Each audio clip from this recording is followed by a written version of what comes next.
주일에 예배드리는 모든 분들, 온라인으로도 예배드리는 모든 분들에게 하나님의 평강과 복이 임하는 복된 시간 되시기를 바랍니다. 하나님의 말씀의 제목은 나도 향유를 통한 아름다운 향기라는 제목으로 요한복음 12장 1절부터 8절의 말씀을 전하기를 원합니다. 찬송가 중에 89장의 찬송가가 있습니다. 샤론의 꽃 예수 길이 비소서라는 찬양입니다. 이 찬양 가사를 작사했던 사람은 작사자 아이드의 길이라는 사람인데, 이 사람이 이것을 작곡했고 또 다른 것을 또 찬양했는데 작곡했는데, 그가 저 높은 곳을 향하여 더 나아가 주님의 마음을 본받는 자 너의 마음의 슬픔이 가득할 때 주여 지난밤 내 꿈에 잠시 세상에 내가 살면서 이런 것들을 작곡한 사람입니다. 이분이 샤론의 그 장소를 배경으로 찬양을 작곡했는데, 이 샤론이라는 곳은 어디냐면 지금 이스라엘과 하마스가 전쟁하는 그 지역입니다. 그래서 이 하마스가 전쟁을 먼저 시도했고 이스라엘이 지금 공격함으로 수많은 사람이 죽어가고 있지 않습니까?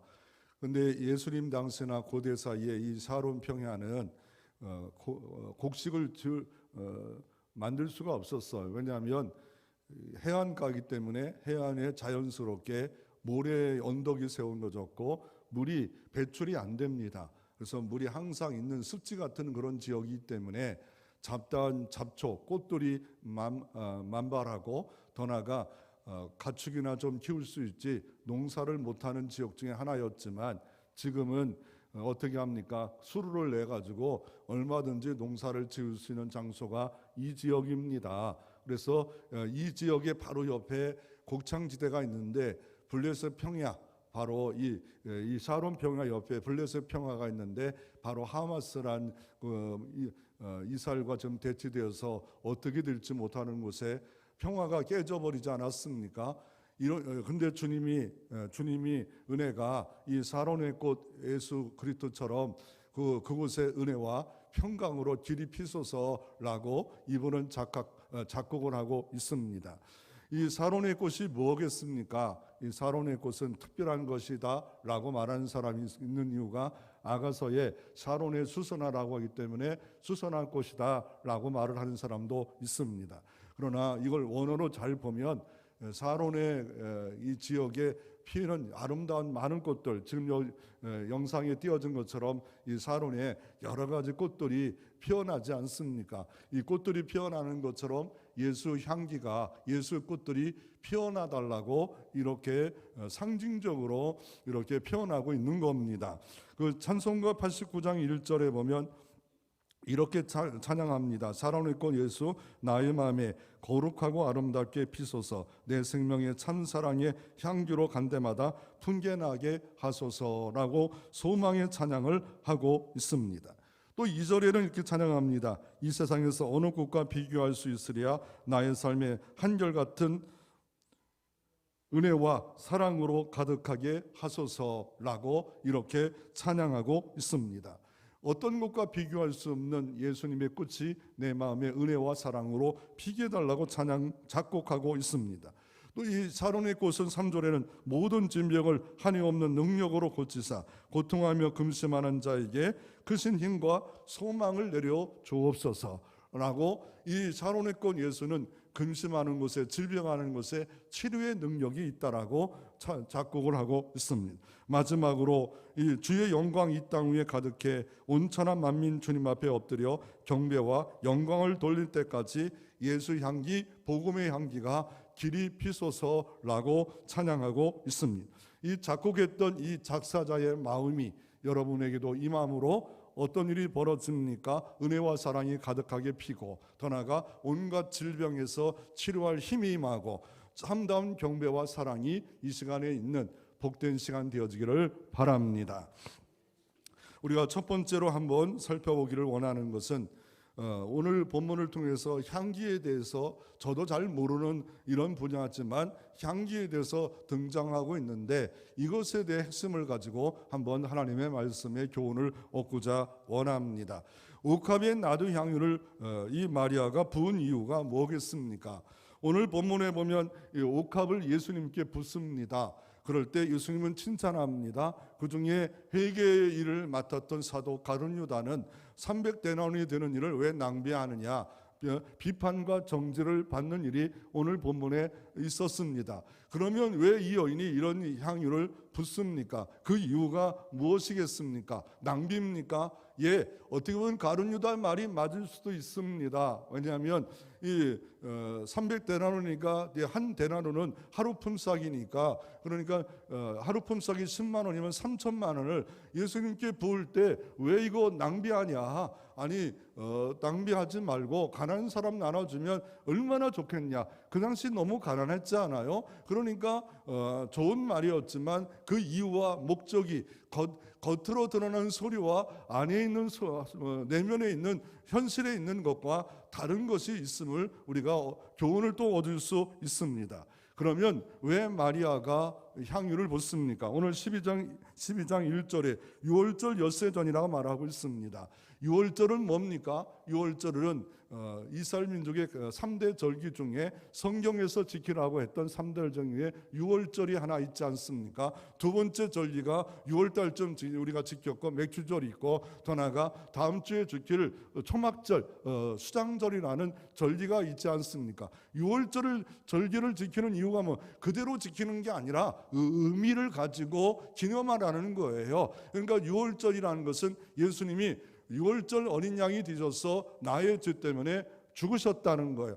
6월절 어린 양이 되심으로 말미암아 나 때문에 고통당하시고 모든 것을 다 드려지는 것을 기념해서 지키는 날이라고 말합니다. 이제 때가 돼서 예수님이 실제로 6월절 어린 양이 되시기 전 6월 엿새전이라고 말하고 있고, 그때 예수께서 베다니에 이르시니 이곳은 예수께서 죽은 자 가운데서 살리신 나사로가 있는 까닭이다 라고 말하고 있지 않습니까?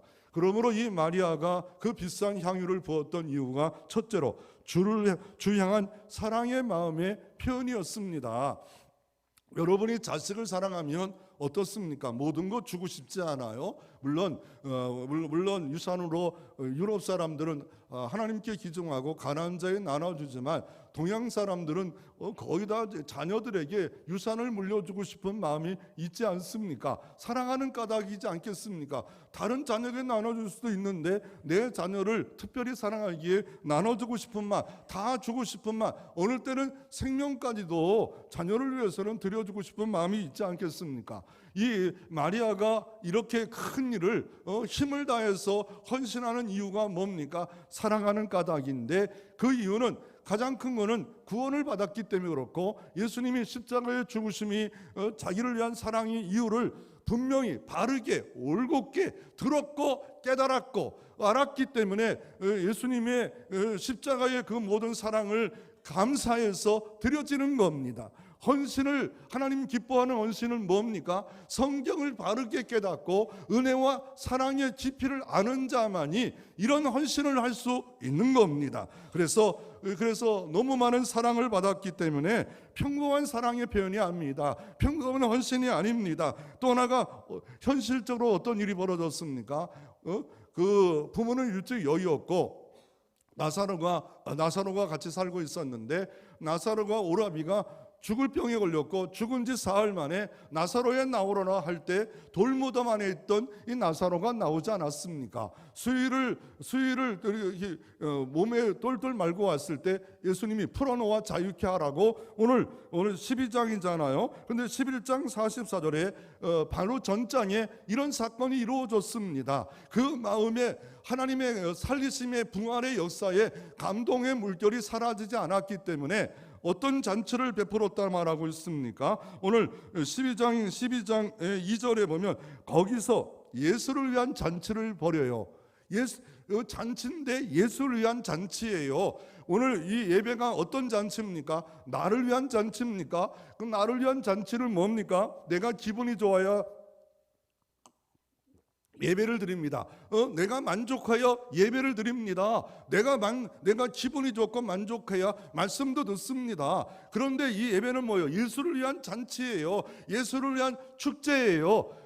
이 주일날이 뭐예요? 주님의 부활을 기념해서 감사해서 드려지고 축제의 날이 이 날이에요. 내가 결정할 날이 아니, 내 욕구를 채우는 날이 아니에요. 예수를 위한 잔치를 할 수 있는 그 마음은, 은혜의 마음이, 사랑의 마음이 시작되지 않고는, 이거는 인간적으로 예배는 종교적으로 드려줄 수는 있을 줄은 모르지만, 예수를 위한 잔치, 이거는 예수를 만나지 않으면 할 수가 없는 겁니다. 물론 복받았고 나사로 까닭이 할 수 있지만, 그러나 부활의 은혜를 받았기에 감사함으로 예수를 위한 잔치로 옥합을 어떻게 해요? 부어집니다. 더 나아가 어떤 것이 또 오해가 되냐면, 옥합을 깨뜨렸다. 오늘 성경은 옥합을 깨뜨렸다는 말이 없어요. 두 번째 오해는 또 뭐냐면, 향유를 부어서 머리부터 발끝까지 부었다. 오늘 성경은 그렇지 않아요. 뭐냐면 머리에, 다리에 부었고, 그리고 머리털로 다리를 닦았다라고 하는데, 왜 여기에 머리부터 다리까지 부었다는 이런 설교를 여기서 합니까? 왜 본문에 없는 내용을 자기가 지어서 합니까? 결국 주님을 사랑하는 사람들은 예배 시간마다 모든 삶에 주의 사랑이 내게 나타나지게 하여 주옵시고, 주의 사랑을 부을 수 있는 사람 되어지게 해 달라고 기도하면서 살아가는 사람이 신실한 크리스찬의 삶을 살아가고 있는 겁니다. 주님 내 안에 계셨기에, 예수의 생명의 향기가 나타나기에, 사랑의 향기가 나타나기에, 나를 통하여 가나는 곳에, 교회 안에, 직장에 예수 사랑의 향기가 나타나는 도구 되어지게 해 주시옵소서. 이런 기도 제목이 마땅합니다. 그래서 사랑하는 마음으로 이는 드렸는데 어떻게 드립니까? 전부를 드렸어요. 힘써 드렸어요. 옥합을 열어서 좀 드렸는데 힘써 드렸다라고 말하고 있습니다. 힘써서 드렸는데 어떤 것을 드렸어요? 3절에 보니까 어떤 것을 드렸습니까? 3절에 보니까 마리아는 지극히 비싼 향유고 순전한 나드 한 그릇을 가져다가 라고 말합니다. 향유 중에 저품 향유가 있지 않겠어? 아주 좋은, 아주 지극히 비싼 거, 향유, 고 순전한 나드 한 그릇, 정확히 말해요. 양을 말해요. 나드 한 그릇, 이게 얼마나 될까요? 예수의 발에 붓고 머리털로 그의 발을 닦으니 향유 냄새가 온 방에 가득하였더라 라고 말합니다. 그 당시의 문화로 보면 향유 몇 방을 떨어뜨려서 냄새를 제거합니다. 여러분, 인도 사람 냄새 맡아봤어요? 이스라엘 사람 냄새 맡았어요? 갑자기 밀폐된 공간에 딱 있는 순간에 쩐다. 코에, 와, 노숙자 술 먹어서 막 안 닦은 입, 여기서 막 이 냄새 나오는 게 너무, 와, 여러분, 우리도 똑같이 그런 냄새가 날 것 같을 때도 있어요. 마늘 먹고 김치 먹고 나면 유럽 사람들이, 와, 저 한국 사람 마늘, 아우, 저 냄새, 아우, 이런 김치 냄새, 아우. 우리는 익숙해졌지만 그들은 그걸 그럴 때 어떻게 합니까? 몇 방울 향유를 뿌려서 그 전체가 냄새로 그거를 가릴 수 있는 일들을 했답니다. 결국 그 비싼 향유 가격을 우리는 전혀 몰라요. 얼마나 값어치가 있는 걸 어떻게 알겠어요? 근데 사도 요한이 평가한 것을 통해서 알 수가 있지 않아요? 얼마라고 해서 300데나리온이래요. 300데나리온 하루 품삯인데, 일꾼의 하루 품삯, 이게 되게 데나리온이, 한 데나리온이, 이 데나리온 돈인데, 이게 그러니까 300데나리온이면 300일을 하루 노동자가 일한 거예요. 3천만 원 정도 되는 거를 이거 부어버린 거예요. 부어버렸어요. 그러니 이 가룟 유다의 평가도 나쁜 건 아니잖아. 맞잖아요. 돈깨를 맞고, 더 나아가 여기서 성경을 기록한 사도 요한이 해석하지 않았으면 나쁜 거 아니에요. 왜요? 이 사람은 돈깨를 맡았고 돈을 가지고 훔쳐가는 자라. 두 번째로 뭡니까? 예수를 팔아먹을 자라 라고 했기 때문에 나쁜 사람이지. 그리고 나중에 예수님의 평가가 이 여인의 행동은 장사를 준비한 까닭에 이 여인의 행동에 노타치하라 라고 했기 때문에 그렇지, 이 사람의 비방 판단 이성적으로 정확해, 계산적으로 정확해요. 그리고 또 여기 있는 사람들이 역할이 있잖아요. 나사로는 이 잔치의 주인공이고, 그래서 나사로는 예수님과 함께 그냥 앉아 있고, 마르다 언니는 뭐예요? 지금 음식을 만들고 있고, 마리아는 옥합을 가지고 왔어요. 그리고 부었어요. 머리털을 닦아요. 그러면 이 집이 어느 정도 수준인 걸 알고 있을 수 있잖아요. 이 여인이 어느 정도 수준인 걸 알 수 있잖아요. 여러분, 3천만 원을 하나님 앞에 부어진다 그러면 진짜 가난한 사람도 부어줄 수는 있을지는 모르지만, 이 집은 베다니에 있어요. 베다니라는 거는 예루살렘과 5리쯤 떨어졌어요. 여리고로 내려가는 길목에 있는데, 가난한 사람들이 예루살렘에 올라가지 못하고 있는 곳이에요. 그렇다고 다 가난한 거 아닌 거 알잖아요. 왜요? 이 정도로 옛날에 2000년 전에 들여졌다. 이건 놀라운, 이거는 대단한 거예요. 더 나아가 나사로가 무덤인데 평토장도 아니고 돌문을 갖고 있었다. 어느 정도 살고 있는 사람이, 가난한 동네지만 살고 있다가 부모가 일찍 여였지만 은혜 받았고, 지금 예수님이 유월절 여세전에 죽을 것을 아니까 이 여인이, 특별히 마리아가 말씀을 잘 듣던 여인이, 이때가 아니면, 이 기회가 아니면 헌신의 기회가 없다. 일평생 내가 이렇게 헌신할 기회가 어디 있겠느냐 라고 하면서 옥합을 가져와서 붓습니다. 그 이유는 주님을 사랑한 이유 때문에 그렇습니다. 주님의 사랑이 온도가 높아지면 높아질수록 헌신의 질과 시간과 예배 시간과 하나님이 함께하는 시간이 더 커질 수 있는 것을 우리가 이런 샘플을 통해서 볼 수가 있습니다. 두 번째로 주님의 장사의 길을 붙잡았습니다. 오늘 1절에도 보면 6월절 엿새전의 상황은 긴박하게 예수 그리스도를 옥죄이고 있었습니다. 그것을 좀 더 해석하는 내용이 12장 9절부터 12절에 보면, 유대인들이 큰 무리가 예수를 따라가요. 그리고 그 이유는 나사로 까닭이에요. 그랬더니 어떤 일이 벌어진가? 10절에 대제사장들이 나사로까지 죽이려고 모의하니, 예수 플러스 나사로까지 모의하고 있었어요. 기회만 줘라. 저 예수를 죽이고 나사로도 죽이고 모의를 하고 있어요. 이런 거룩한 일을 하는 종교인을 맡고 예배를 맡는 이 사람들도 이 사람을 죽이는 일에 쓰임 받고 있잖아요. 가룟유다는 어떤 예수를 팔아먹고 판단하고 이런 일에 쓰임 받고, 어떤 역할이 좋으냐 말이에요. 이왕이면 이 마르다 같은 역할, 이 마리아 같은 역할, 이런 역할이 좋지 않겠습니까? 그리고 11절에 나사로 때문에 많은 유대인들이 예수를 믿었어요. 죽은 것 뻔했는데 살아났지 않아요? 그러니 기적과 이적을 체험한 사람들이, 많은 사람이 믿었어요. 그러면 어떻겠어요? 여러분이라면 분위기 파악을 못하겠어요? 유대인들이 어떤 마음일까 모르겠어요? 여러분, 선교 지역에 이런 일이 벌어지면 이슬람권, 불교권에 있는 동네 주민들이 가만히 있겠어요? 좋아라만 하겠어요? 기독권을 갖고 있는 사람들은 어찌하면 이거 나 무너진다, 이걸 지켜야겠다, 이런 생각 가운데 있지 않겠어요? 그리고 마리아는 똑바로 예수님이 말씀한 것을 들었어요. 똑바로, 바르게, 정확하게. 제자들도 잘못 들었어요. 뭐 이상하게 들어요. 그런데 모든 걸 내려놓고 마리아는 말씀 들을 기회가 잘 들었지 않겠어요?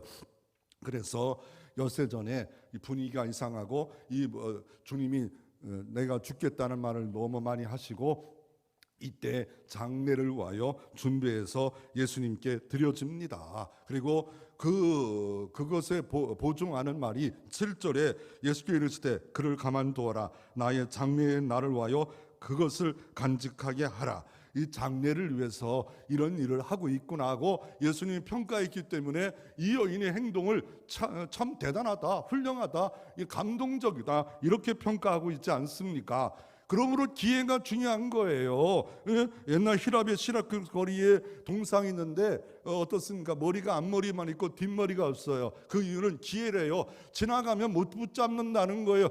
하나님께 헌신할 기회가 있다는 거, 하나님께 드려질 기회가 있다는 거예요. 내가 차차 이후에 해야지, 내가 나이가 들어서 해야지. 그런데 기회가 없어. 애들도 기회가 없더라고요. 애들도 어느 정도 크면 이제 엄마 노타치예요. 놀러 가지도 않아요. 함께 하지도 않아요. 밥도 같이 안 먹으려고 해요. 제발 혼자 사는 걸 좋아해요. 그런데 같이 살고 같이 여행 가고 같이 밥 먹고 그게 행복인데, 그 애들은 그걸 모르고 사랑을 자꾸 부어주려면 건드리지 마세요. 이게 하나님의 창조의 법칙이에요. 떠나보내야 돼요. 떠나보내야 되는데 부모는 여전히 그 사랑을 품안의 자식 애기처럼 한다. 그러면 애기는 결국 그 아이는 정상적으로 커갈 수 없답니다. 기회가 있다는 거예요. 기회가. 이거를 그림으로, 영상으로 이렇게 보면 왜 머리에다가 향유를 붓지 않고 발에다가 붓을까? 이 노마 시대에 밥 먹는 사람들 보면 다 그렇진 않지만 저렇게 누워서 있을 때 감히 예수님을 정면으로 가가지고 예수님 향유 부어요 할 수도 있었겠지만, 이게 누워 있으니까 자연스럽게 머리 다리 쪽에 가서 향유를 붓고 자기 여인들이 가장 중요한 머리털로 예수님을 발을 닦습니다. 그러니까 저 문화를 이해 못하면, 아니 뭘 서 있는데, 아니 책상이 밥 먹을 책상이 있고 밑에 들어가서 발에다가 부어야 하잖아요. 우리나라 문화와 좀 다릅니다. 그리고 레오나르도 다빈치가 예수님을 중심에 선만찬 내시겠다는데 그건 잘못된 거예요. 유대인들은 가장 노얄 VIP를 두 번째 왼쪽 자리에 둬요. 그것이 그 당시의 문화예요. 그 옆에는 가룟유다가 있었고 옆에는 누구인지 모르지만 말 속에는 제일 그 밑에 있는 사람이 저 오른쪽 끝에 있는 것이 이스라엘 나라의 밥 먹는 음식의 문화입니다. 그리고 향유병이 저거고, 이거를 작사한 분이 있잖아요. 내게 있는 향유가 주께 나와 드렸다는 이 찬양이 우리가 하나님을 찬양하고 기회를 붙잡는 역사가 있지 않겠습니까? 결국 이걸 통하여 종합적으로 사도 바울은 향기에 대한 이야기를 합니다. 어떻게 말하냐면 고린도후서 2장 10절에 이 사람에게는 사망으로부터 사망에게는 냄새가 나고 저 사람에게는 생명으로부터 생명에 이르는 냄새라. 누가 이 일을 감당하리요? 누가 이 일을 헌신하리요? 누가 이 일을 봉사하리요? 사망에 이르는 냄새가 있대요. 그 모습을 고린도 교회, 이탈리아, 로마 그 당시에 개선 행진할 때, 개선문에 들어갈 때 어떻게 합니까? 첫 번째는 원로원들이 딱 앞에 서요. 뒤에는 뭐 누가 섭니까? 전리 모든 했던 노예들, 물품들, 뭐 이집트에 가서 세운 큰 상들, 이런 송아지 같은 걸 전리품을 갖고 오겠죠. 그 다음에 어떻습니까? 제사장들이 큰 향을 피웁니다. 그 향을 그 다음에 이 개선 장군이 들어오고 부하들이 들어오고 나팔을 불고 향이 엄청나게 퍼지는데, 그때 향은 죽음의 향기라는 거예요. 이겼다, 죽였다, 우리는 승리했다, 살았다. 그러나 자기는 살았고 이겼지만 수많은 곳에 죽이고 왔다는 거예요. 그러나 또 하나 행렬이 있대요. 생명의 행렬이 있대요. 바로 예수 그리스도의 생명의 행렬이, 자신이 직접 십자가에 못 박혀 죽으심으로 말미암아 예수는 생명이 되셨어요. 내가 곧 길이요 진리요 생명이니 나로 말미암지 않고는 아버지께로 올 자가 없는 영원한 생명, 영생의 생명을 이 땅에 주려고 영원한 심판 가운데 있는 사람들에게 영원한 생명을 주시려고 우리에게 오셨고, 제자를 세우셨고, 교회를 세워서 교회가 할 일은 뭡니까? 예수 생명이 내게 교회 안에 길이 피소서, 길이 나타나게 하옵소서 하는 일들을 하라고 말씀하고 계신 것이 바로 예수 생명의 향기다라고 말하고 있습니다. 이 예수님이 아담과 하와를 창조할 때 아담을 창조할 때 어떻게 했어요? 흙을 가지고 와서, 다른 건 다 말씀으로 창조했는데 흙을 가져와서 그 코에다가 생기를 부어 넣어주시니, 그 코에 생기를 부어 넣으시니 생명이 된지라. 그러니까 코에 호흡이 끊어지면 죽는 거예요. 그래서 우리가 생명의 향기가 있고, 더 나아가 죽음의 향기가 있고, 성경은 예수의 향기가 있고, 복음의 향기가 있어요. 용서의 향기가 있어요. 그러면 우리가 이렇게 향기를 드러내기 위해서는 어떻게 해야 돼요? 가장 중요한 거는 예수 생명의 향기가 내 안에 있어야지요. 내 안에 없는데 이거 못 드러내요. 종교적으로 율법적으로 예배드리고 비판적 가룟유다처럼 살아가지, 야 이거 거룩한 낭비다, 하나님을 위하여 이게 아니면 이거 못한다 라고 하는 거룩한 낭비를 내 생명이 있을 동안에 많이 못하더라도 해야겠다, 이런 마음을 가질 수가 없답니다. 더 나아가 어떻게 해야 돼요? 예수님은 계시죠. 더 나아가 매일매일 말씀 먹고 기도해야 됩니다. 기도를 주님은 뭐라 말씀하고 있습니까? 성막의 성전에 분향단이 있는데, 그때 분향의 향기가 오를 때 기도의 향기고, 그럴 때 어떻게 합니까? 천사가 이 자기의 그 그릇에다 담는데요, 기도의 향을 담아 하나님 아버지 앞에 부지런히 갖다가 붓는데요. 이게 요한계시록 7장의 말씀 아닙니까? 기도의 향을 붓는데요, 분향단에 올라갈 때 붓는데요, 예배를 붓는데요, 하나님이 때에 따라 돋는 은혜를 기도할 때 주신다라고, 은혜의 보좌 앞에 나올 때 주신다고 분명히 말씀하고 있지 않아요? 이 기도의 향이에요. 아름다운 복음의 향이요. 하나님께 다 상달되어져서 은총과 복을 주시는 거예요. 감사의 향기를 바라며 하나님이 더 큰 감사거리로 하나님이 우리에게 주실 수 있지 않겠습니까? 여인들의 향기가 있는데 어느 때가 가장 나이로 보면 10대가 가장 아름다운 향기가 나더라고요. 화장품, 향수 안 발라도 아름다워요. 20대에는 이제 아름다움이 좀 지기 시작해서 화장을 시작하고, 30대는 어때요? 이제 조금씩 너무 많이 졌기 때문에 이런 화려한 액세서리와 옷으로 치장한대요. 40대는 뱃살과 주름살이 안 보이도록 포장을 한대요. 50대는 이마를 땡기고 펴고 변장을 한대요. 60대는 알록달록 청바지로 과장을 한대요. 70대는 뭐예요? 환장을 한대요. 이 두리안이라는 과일의 여왕이 있어요. 그 과일의 여왕인데 화장실 냄새가 나요. 그래서 처음 먹는 사람 두리안 이걸 못 먹어요. 그런데 영상에 보니까 두리안을 원숭이 갖다 뒀더니 딱 갖다 주는 순간에 내어 던져버려. 이딴 음식을 왜 먹게 하냐. 또 보니까 두리안을 갖다 주니까 이 고양이가 절도를 해요. 뭐 이런 거 주냐고. 그리고 막 원숭이가 손을 씻어요. 막 손을 씻어요. 이 더러운 똥 같은 거를, 왜 원숭이도 지능이 있나 봐, 똥을 씻더라고요. 참 영상. 근데 그 맛을 아는 사람은, 냄새는 그 맛이지만, 냄새지만 이게 부드럽고 맛있고 너무 달지도 않고, 그게 과일의 여왕이에요. 과일의 여왕. 두 번째로 성경 시대의 향유의 사용법은 어떤 겁니까? 이렇게 장례를 위해서만 하는 게 아니라 제사장의 기름 부을 때, 왕의 기름 부을 때도 사용했습니다. 그러므로 구약에도 향유를 사용했다는 겁니다. 두 번째로, 더 나아가 돈이 좀 있는 사람은 향수를 뿌려서 집안에 있는 냄새를 좀 제거하잖아요. 우리 교회도 어느 때는 나프탈렌 향수를 사용했어요. 화장실에 사용하다가 안 사용해요.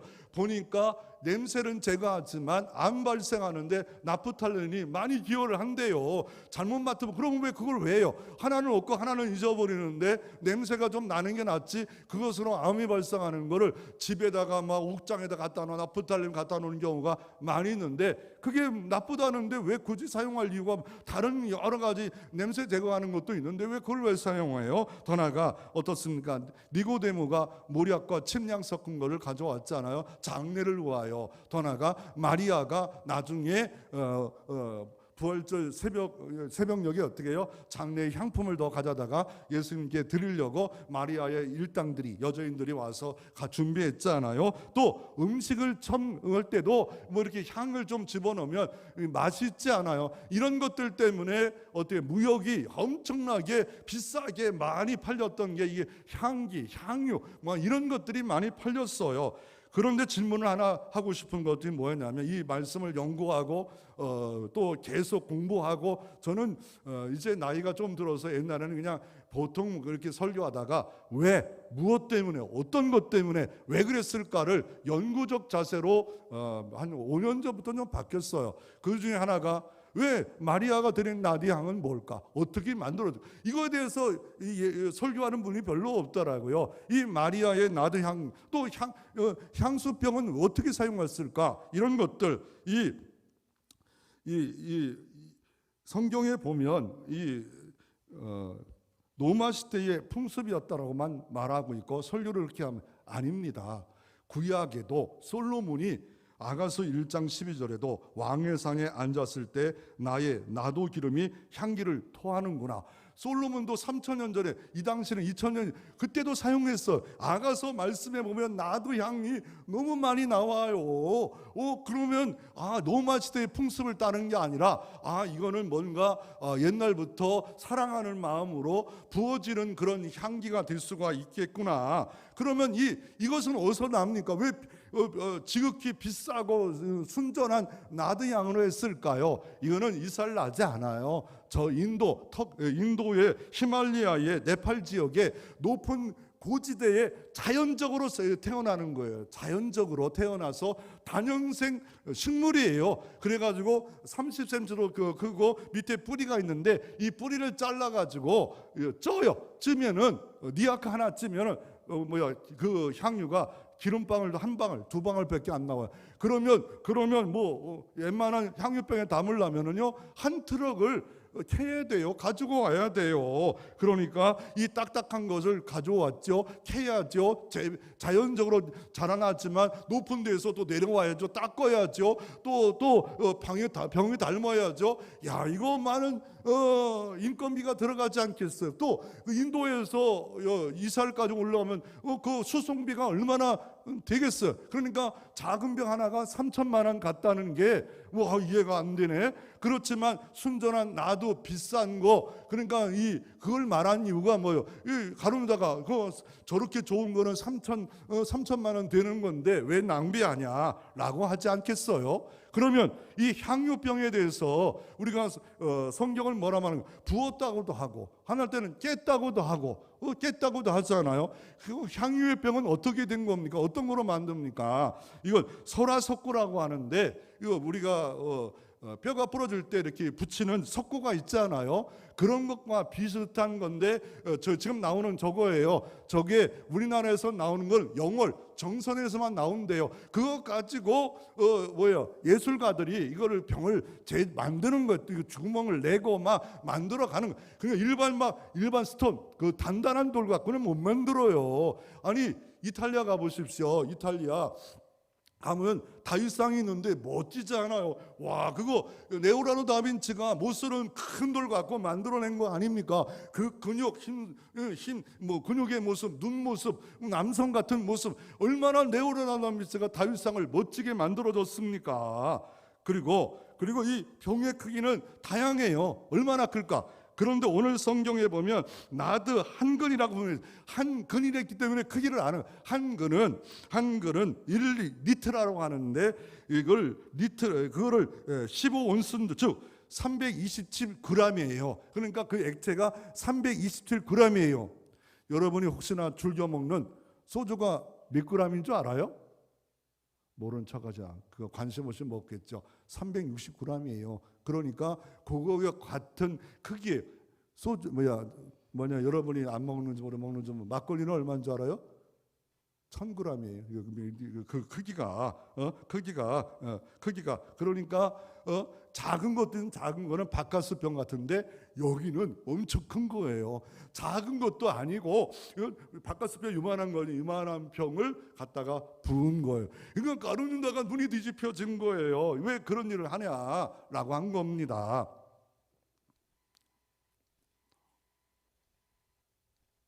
그리고 요게 보통 동전 크기로 뚜껑을 막을 수 있잖아. 그런데 오늘 때는 보면 오늘 본문은 설교할 때 옥합을 깼다. 오늘 본문은 옥합 깬 적이 없어요. 그냥 부었다고 하는데, 이게 4번에 다 복음서에 다 등장해요. 마가복음 14장만 깼다고 나와요. 다른 성경은 그냥 벗다고 나와요. 깼다고 나와요. 4번이 나와요. 4번이나 등장해요. 그리고 여러분 이런 돌로 부드러운 돌이지만 만들어 가지고 뚜껑을 만들었어요. 그러면 뚜껑을 만들었는데 깼다면 어떤 일이 벌어질까요? 잘못하면 어떤 일이 벌어져요? 그 안에 돌가루가 들어가고 여러 일이 벌어지지 않겠어요. 그래서 이스라엘 나라를 연구한 제천에 있는 세계 기독교 박물관 코스카에서 경제의 담당으로 20도 이스라엘에 근무하면서 성경에 나온 사물을 3,000점을 자기 재산 갖고 모아서 제천에다가 한 3만 평에다가 지금도 하고 계시는 나이 장로님이었다가 목사님 돼가지고 지금 75세 되시 지금도 하고 있어요. 우리 교회는 2번 갔다 왔걸요. 그 책에 보면 밀랍이었다. 벌이 집을 만들면 그것 가지고 만드는 것이 그 당시에 이 문화였다라고 하면서 그것이 3, 4월, 6월절 되면 겨울철에 딱딱해져 가지고 그거를 깼다는 것이지 이걸 돌을 깼다, 그건 쉬운 일이 아니잖아요. 그리고 코르크 마개가 만들었지 않겠는가? 이거는 130년 전에 이렇게 술 만들다 보니까 와인 만들다 보니까 만들어진 것이고 옛날에는 그런 뚜껑이 없었어요. 그리고 이 옥합이 깨뜨린다는 것을 원어로 보면 힘을 줘서 열었다 라고도 우리가 볼 수 있는 것. 깼다는 거는 힘을 줘서 열었다. 그러면 이게 중요한 게 아니잖아요. 뭐가 중요합니까? 나드 양, 그거를 하나님께 드려졌다. 사랑으로 드려졌다. 기회가 드려졌다. 이게 중요하지만 성경에 대해서 잘못된 오해가 있지 않겠어요? 제가 솔직히 이 본문을 했던 이유 중 하나 과천과학관에 가서 향유에 대해서 나왔고 같이 얘기하다 보니까 이 깼다고 자꾸 들어. 아니 깬 게 아니야. 성경이 깬 게 아니야. 그리고 깬 거는 딱 한 번뿐이야. 이거를 정리하면 이거더라고요. 제가 프린트물로 좀 해놨걸라요. 이 정리하면서 여기서 잘못된 게 뭐냐면요. 어떤 분은 이 사건이 한 번이다라고 말합니다. 한 번.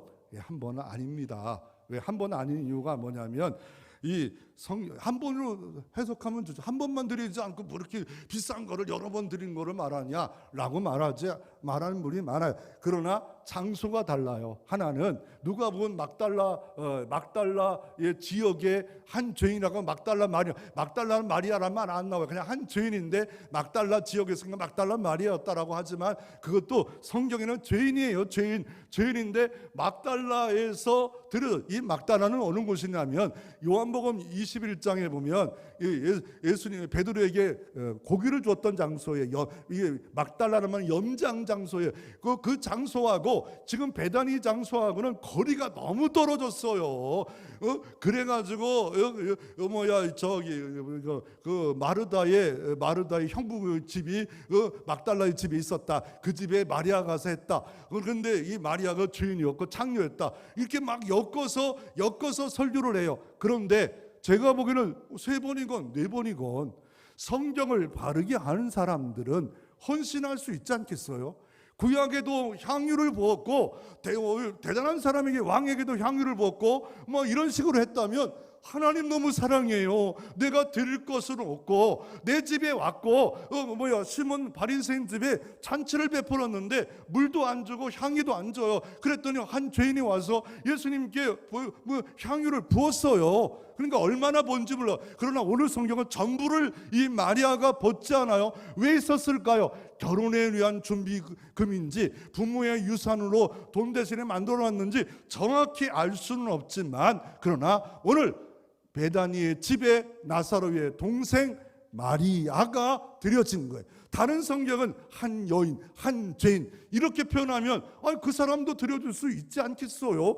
다양하게 드려줄 수 있는 거를 왜 똑같이 다 엮어서 하나만 드려줬다라고 할까요? 그건 아니라고 나는 생각이 되어집니다. 그리고 이 향유 만드는 방법은 어때요? 향유 만드는 방법은 이 뿌리를 잘라가지고 흙을 딱 털어가지고 어떻게 합니까? 쪄서 만드는 겁니다. 쪄서 만들고 성경에 보면 헤롯 왕 때도 향유를 상용했고, 성경에 보면 아사 왕 때도 향유를 상용했고, 시드기 왕도 향유를 상용했고, 그 성경에 많이 나오는데 왜 그 향유를 한 사람이라고만 그렇게 보면 장소도 다르고 시간도 다르고 그 여인의 표현도 다른데 왜 굳이 그렇게까지 엮어서 한 번 그 비싼 거 드린 것으로 끝나야지 그러면서 왜 합니까? 아니요, 예수님을 정말로 아는 사람은 우리 교회도 헌신할 수 있고, 어떤 사람도 또 이번에 헌신할 수 있고, 다른 사람도 헌신할 수 있고, 다른 교회에서 헌신할 수 있고, 이런 모습이 다양하게 드러날 수 있지 않겠습니까?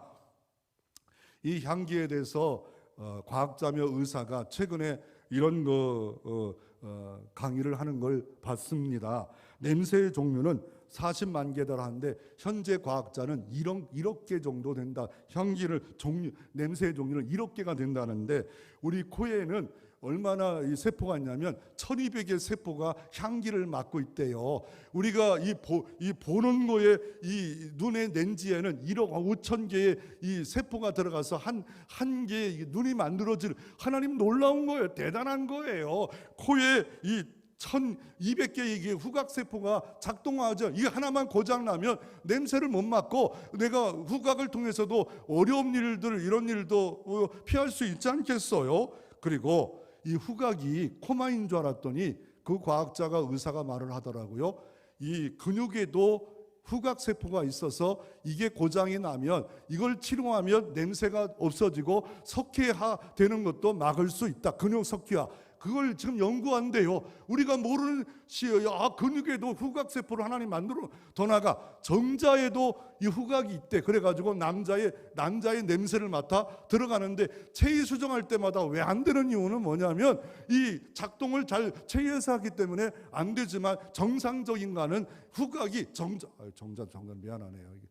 이것도 이런 기능이 있다고 말하고 있고, 저기 도표에 보면 저런 식으로 이 코 하나에도 어마어마한 내 코가 잘 냄새 맡게 하신 거 감사합니다. 코로나 끝나고 냄새 못 맡는 사람이 좀 먹었더니 그렇다 하더라고요. 냄새 맡아서 이 음식 먹을 때, 야, 이게 이런 향이 나는구나.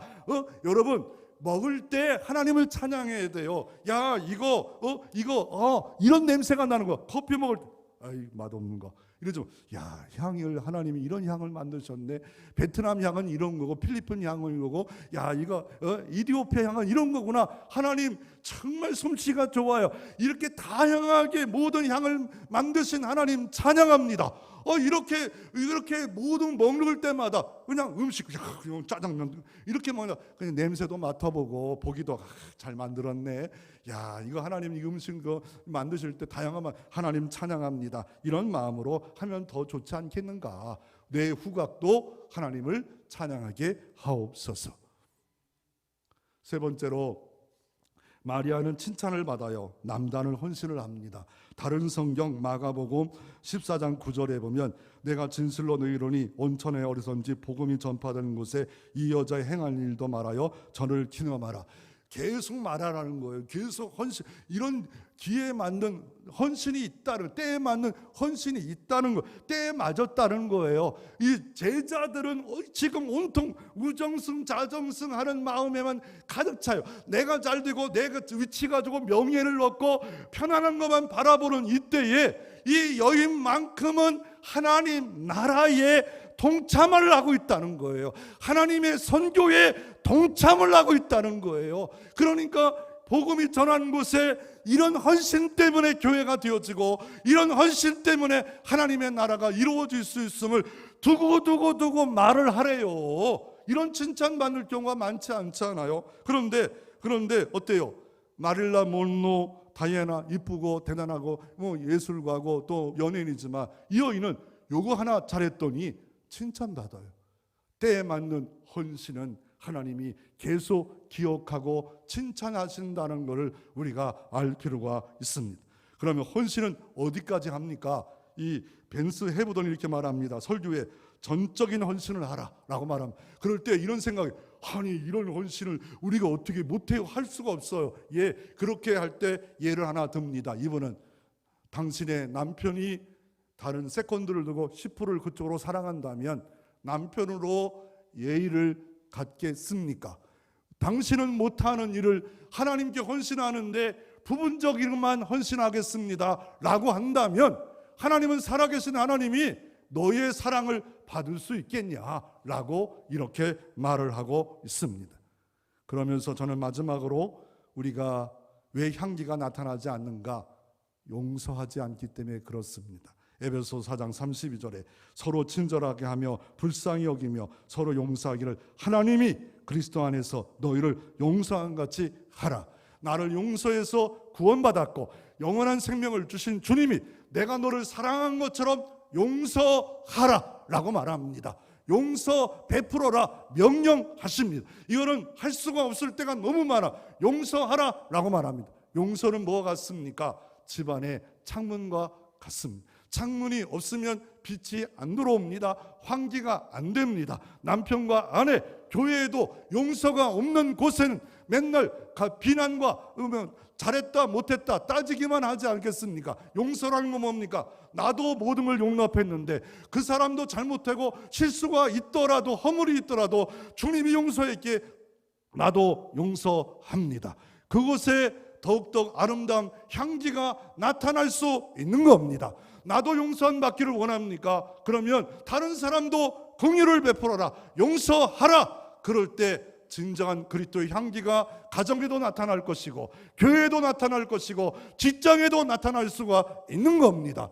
그러므로 내 안에 용서의 창문을 활짝 열어 주님의 생명의 향기가 나타나면 그러면 나를 통하여 많은 사람들에게 그리스도로 인도하는 그리스도의 향기가 복음의 향기가 될 줄로 믿으시기를 바랍니다.